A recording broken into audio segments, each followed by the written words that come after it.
Whenever I travel, it's like I'm giving myself permission to relax, to unwind, and most important, to treat myself.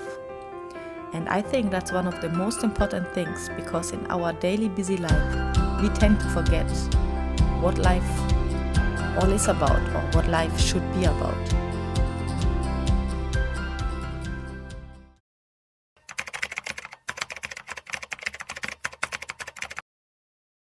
Good morning! Okay, I'm lying. It's actually afternoon, but we are just waking up from our nap. Yeah, Zahi, come! It's like, I also want to say hi and talk. He just woke up too. Say, sleepy dog. So, whoops. So we are currently staying here at Voyager in Mombasa, and I think the beds are too comfortable, and it's so hot outside here in Mombasa that staying at the bed is just the new thing. For this video, I want to share with you everything you need to know before you actually plan your travel to the coast. All about which is the best beach, where you should go, the activities. Let me see what else is on my list.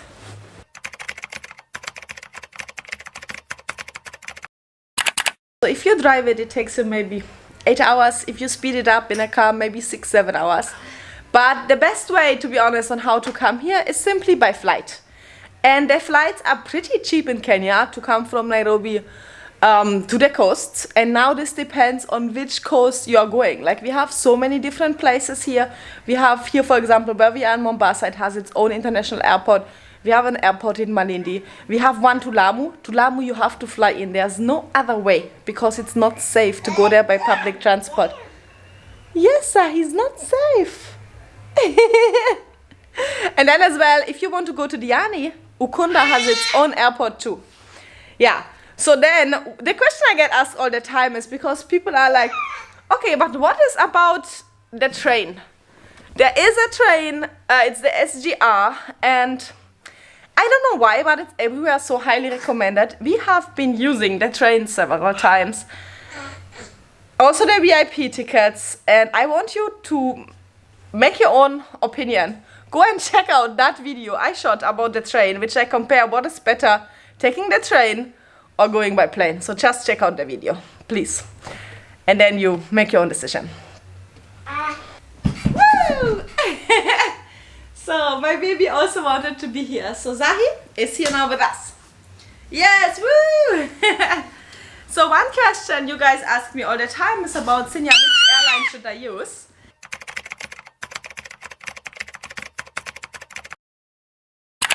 And yeah, so that is quite a bit tricky. So there's Jumbo Jet, which is from Kenya Airways, and I think it's one of the best. But they don't go to all the small airports. I mean, they don't go to all the beaches in Kenya. For example, to Diani, I don't think they really go there. Apart from Jumbo Jet, which is the biggest, and might be a bit pricey sometimes, but they have a good service and they have more like the bigger airplanes. Then we have some smaller airplanes from, for example, Fly 540. But now, do not use Fly 540. Like now, I'm telling you, I'm not recommending this ones. So when we used it last time, not only last time, we used it now several times. And let's just say that their service is not good enough. Like, they just might just cancel your flight one day in advance. Without letting you know. Like, they let you know, but they don't give you like a substitute flight and tell you, okay, this flight is not going, now take the next one. So anyway, I don't want to get too deep into that, but I am not recommending Fly 540. But there's another, let's say, cheaper local airline, which is Fly 748. And I think this one is pretty good. So try that one. You can check it out.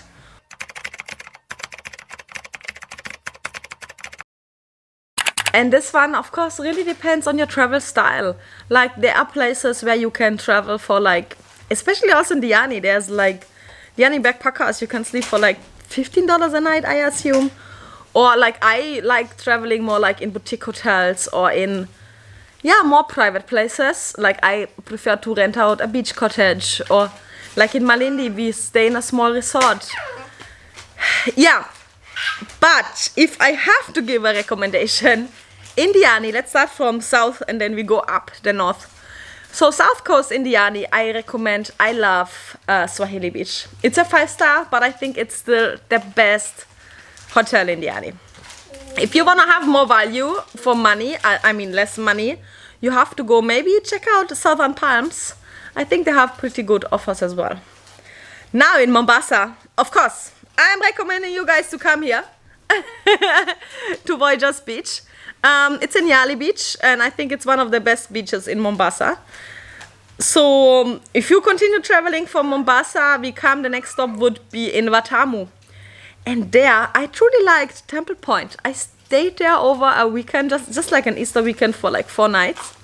But what I loved about Temple Point is it doesn't have the best beach though, but it is at the Greek. So they have Lichthaus as their restaurant, and it was so amazing just walking in and out every day. You can just go buy food to the restaurant and chill out there. So that one is a must go anyway if you go to Watamu.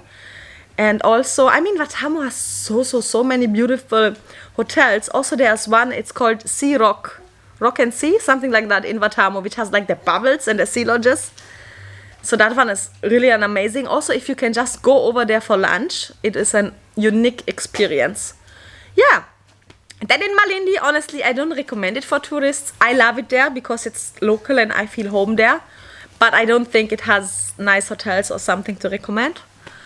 And then in Lamu, I love working with Banana House. It's called, I think, Wellness Center and Banana House, because it is quite an affordable budget and they have like organic food and yoga, but it is not directly at the beach, but it is in Shella Beach, which is the top location in Lamu. So yeah, this is my recommendations. So I thought I'm sitting down here to Zahi, but I think he's pooping. Definitely yes.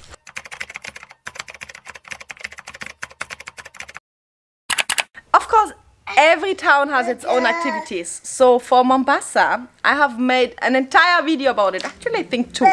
Also for Diani, so you have to go and check them out. And the only idea I have to like give you or advice is there are so many YouTubers right now, apart from myself, where you can find like the true hidden spots and local restaurants and nice things to do. Because if you go online, just in Google, I don't think you get most of the good places. You only get the standard things like snorkeling and this beach, yeah, the standard trips.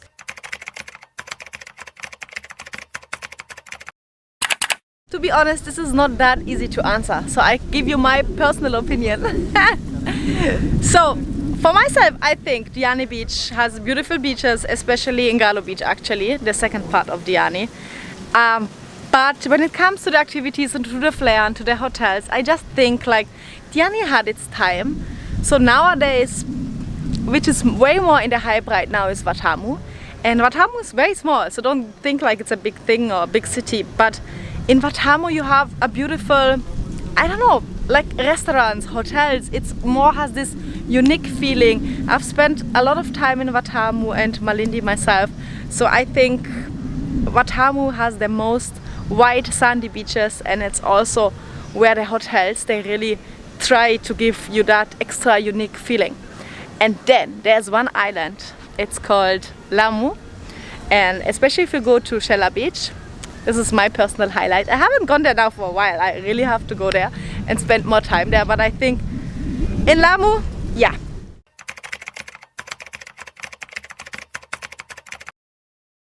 So the first thing I always tell them, and I always tell all my clients who I help them to organize their safari and their entire trip in Kenya, that you can literally book your beach, holiday, everything by yourself. For safari, yes, I highly recommend go with a tour operator, get an organized safari, because there are just too many things to consider, and at the end of the day, the cost, it just doesn't make sense to do it on your own. But for the beach, you can do that by yourself. So, number 2, you have to consider that this is a high-risk malaria. So which means that there is a risk of getting malaria. So just go and talk to your doctor, what he recommends, which tablets you should take. But also myself, I'm not taking anything, for example, but I always make sure in the evenings I wear like mosquitoes, lotions and this kind of sprays or things, just to be on the safe side. And then additionally, especially as a female traveler or for anyone, the safety, like everywhere in Kenya, you have to make sure by darkness, don't walk around, even at the beach, don't walk alone, please.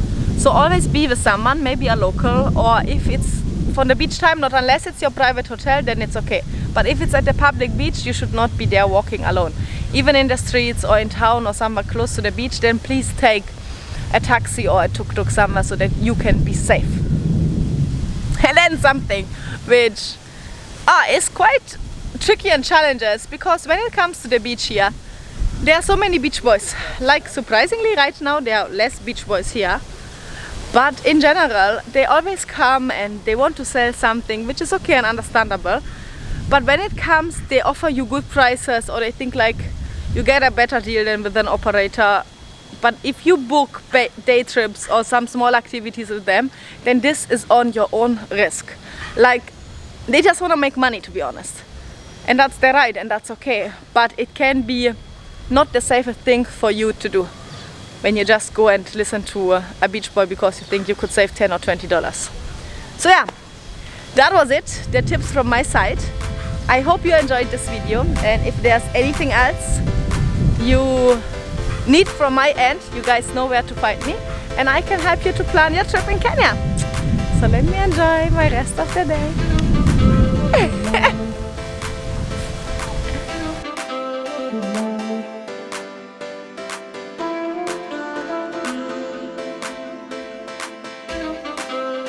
One of my favorite places, and I think where you have to go definitely. Okay, hi! We are doing something crazy. Okay guys, say hi! Hi!